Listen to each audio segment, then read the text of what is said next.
नमस्कार। चलिए आज चलते हैं भारत के गांव की तरफ, जहां असल में हमारे देश की आत्मा बसती है। हम ये समझने की कोशिश करेंगे कि वहां के लोग अपनी रोजमर्रा की समस्याओं को खुद कैसे सुलझाते हैं। मतलब स्थानीय स्वशासन के जरिए वो लोकतंत्र को जमीनी स्तर पर कैसे जिंदा रखते हैं। ये जो आवाज है, ये लालगंज गांव के किसी इंसान की है। और सोचिए, इसमें सिर्फ शब्द नहीं है, इसमें एक पूरी पीढ़ी की उम्मीद छिपी हुई है। अपने बच्चों के लिए एक बेहतर कल की उम्मीद। तो चलिए इसी उम्मीद की रोशनी में आज की बात शुरू करते हैं। देखिए, भारत की असली तस्वीर तो गांव में ही दिखती है, जहां आज भी देश की ज्यादातर आबादी रहती है। यहां की जिंदगी ना शहरों की भागदौड़ से बिल्कुल अलग होती है। सुबह की शुरुआत खेतों में काम और पशुओं की देखभाल से होती है। लेकिन हाँ, यहां चुनौतियां भी बड़ी हैं, जैसे मौकों की कमी और गरीबी। गांव की पूरी अर्थव्यवस्था खेती के इर्द गिर्द ही घूमती है। किसान मौसम के हिसाब से फसलें उगाते हैं, अपनी मेहनत से जमीन को सींचते हैं। लेकिन कभी-कभी जब मॉनसून साथ नहीं देता या खेती के अलावा कोई और काम नहीं होता, तो बहुत से लोगों को मजबूरी में रोजगार के लिए शहरों की तरफ भी जाना पड़ता है। तो हमने देखा कि गांव का जीवन सरल जरूर है, पर आसान बिल्कुल नहीं।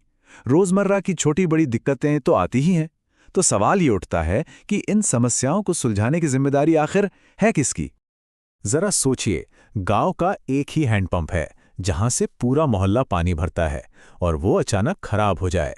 अब पीने के पानी का क्या होगा? इसे ठीक कौन करवाएगा? और बात सिर्फ पानी की नहीं है। सोचिए, अगर बारिश में नालियां जाम हो जाएं और सड़कों पर गंदा पानी भर जाए, तो इससे ना सिर्फ आने जाने में दिक्कत होगी, बल्कि बीमारियां फैलने का खतरा भी तो बढ़ जाएगा। ये छोटी छोटी लगने वाली परेशानियां गांव वालों की जिंदगी पर बहुत गहरा असर डालती हैं। तो ये सारी सुविधाएं जो पूरे गांव के काम आती हैं, सड़कें, नालियां, हैंडपंप, इनकी देखभाल की जिम्मेदारी आखिर कौन लेगा? क्या हर कोई अपनी अपनी देखेगा, या फिर इसके लिए कोई सिस्टम बना हुआ है? अच्छा, इन सभी चीजों को एक नाम दिया गया है, सार्वजनिक सुविधाएं।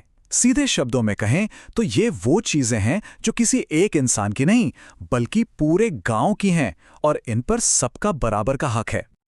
और इन सभी सवालों का एक ही जवाब है: ग्राम पंचायत। ये एक ऐसा सिस्टम है जो लोकतंत्र को दिल्ली या राज्यों की राजधानियों से निकालकर सीधे गांव के दरवाजे तक ले आता है, ताकि गांव वाले अपनी समस्याएं खुद मिलकर सुलझा सकें। और ये सिस्टम बहुत ही प्रैक्टिकल है।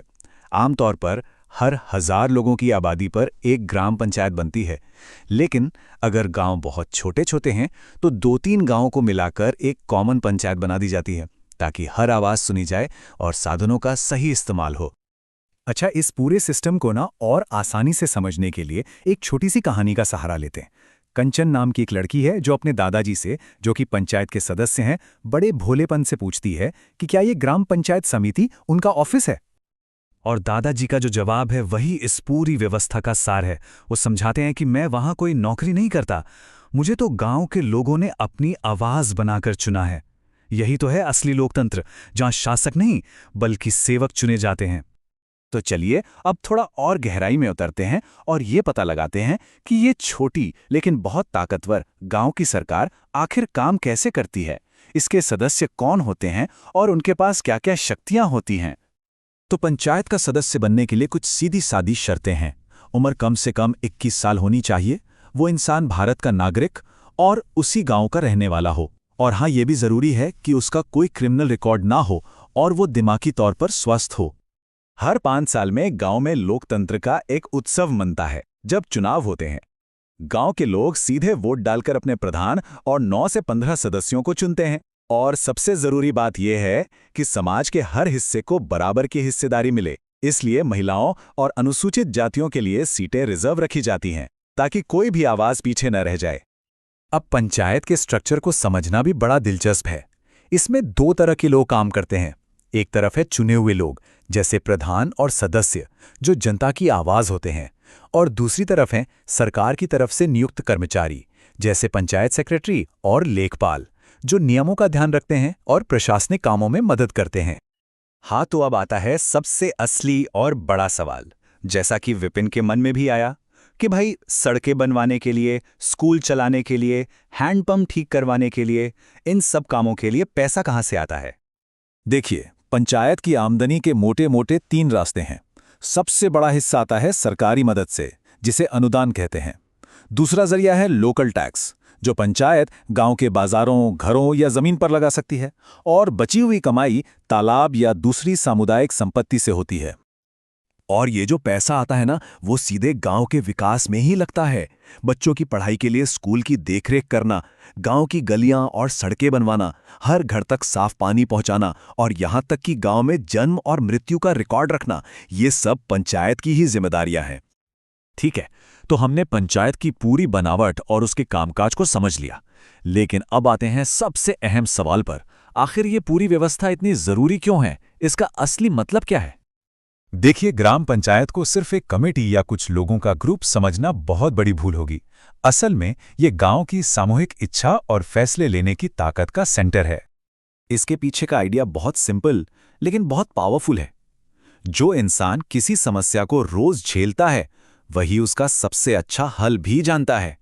गांव की सड़क की हालत या पानी की कमी को दिल्ली में बैठा कोई अधिकारी नहीं, बल्कि गांव का रहने वाला ही सबसे बेहतर समझ सकता है। और इसका सीधा सीधा फायदा ये होता है कि जब लोग अपनी समस्याएं लोकल लेवल पे सुलझाते हैं, तो इससे समय, पैसा और संसाधन तीनों की बचत होती है। एक टूटे हैंडपंप के लिए उन्हें जिला हेडक्वार्टर के चक्कर नहीं काटने पड़ते। फैसला भी गांव में होता है और काम भी गांव में ही हो जाता है। और आखिर में एक सवाल जो हम सबको सोचना चाहिए।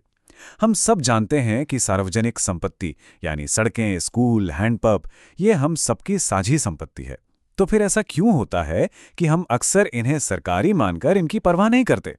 ये एक ऐसा सवाल है जिसका जवाब किसी कानून में नहीं, बल्कि हमारी अपनी नागरिक जिम्मेदारी की भावना में छिपा है। इस पर जरूर सोचिएगा।